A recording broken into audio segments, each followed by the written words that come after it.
سدرۃ المنتہا کا ذکر واقعہ معراج کے اندر ہوا ہے۔ سدرہ عربی زبان میں بیری کے درخت کو کہتے ہیں، لیکن مفسرین نے لکھا ہے کہ سدرۃ المنتہا کے درخت کو دنیا کی بیریوں پر قیاس نہیں کیا جا سکتا۔ اللہ ہی جانتا ہے کہ وہ کس طرح کی بیری ہوں گی، اور منتہا کے معنی انتہا یا آخری حد ہے، یعنی یہ وہ مقام ہے جہاں سے آگے مخلوق کو جانے کی اجازت نہیں۔ سدرۃ المنتہا پر ہر عالم کا علم ختم ہو جاتا ہے، اور اس کے آگے جو کچھ بھی ہے وہ اللہ کے علاوہ کوئی بھی نہیں جانتا۔ رسول اللہ صلی اللہ علیہ وسلم کے علاوہ کوئی بھی اس مقام کے آگے نہیں گیا۔ روایتوں سے پتہ چلتا ہے کہ سدرۃ المنتہا کی جڑ چھٹے آسمان میں اور پھیلاؤ ساتویں آسمان میں ہے۔ معراج کی رات میں محمد صلی اللہ علیہ وسلم کو حضرت جبرائیل علیہ السلام آسمان پر لے گئے، اور اللہ کے حکم سے ایک کے بعد دوسرے آسمان سیر کرتے ہوئے جب آپ صلی اللہ علیہ وسلم ساتویں آسمان میں داخل ہونے لگے تو سدرۃ المنتہا کا مقام آیا۔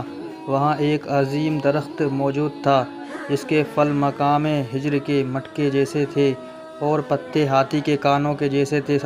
17ویں صدی میں شام، لبنان اور روم کے علاقوں سے سدرہ نامی ایک درخت پایا جاتا تھا۔ دنیا کی بدلتی آب و ہوا کلائمیٹ چینجنگ کی وجہ سے سال 1937 میں اس درخت کی نسل ہی ختم ہو گئی۔ مورخین نے اس درخت کی اونچائی 150 فٹ اور گولائی 40 فٹ لکھی ہے۔ اس درخت میں ہونے والے پھل بالکل ہجر کے مٹکوں کے جیسے دکھتے تھے۔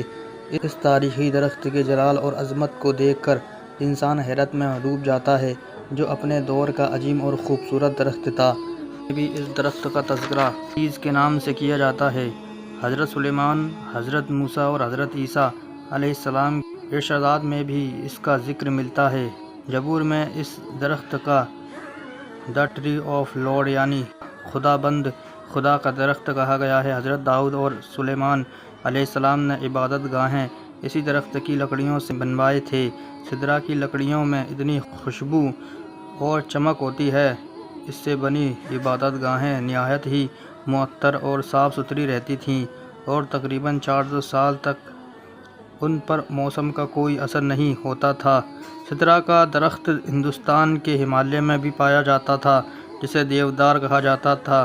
اس درخت کو ہندوستان میں دیوتا کا درخت مانا جاتا ہے، اس لیے اس کا نام دیودار ہے، جبکہ عرب میں سدرہ کے اس درخت کو ادر کہا جاتا تھا۔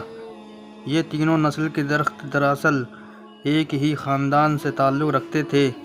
اسی خاندان میں بیری کا درخت شامل ہے، اس لیے اسلام سے قبل عربی کتابوں میں بیری کے درخت کو سدرہ ہی کہا گیا ہے۔ لیکن سدرۃ المنتہا جو ساتویں آسمان پر موجود ہے، ان دنیاوی بیریوں کے درختوں کے جیسا بالکل نہیں ہو سکتا۔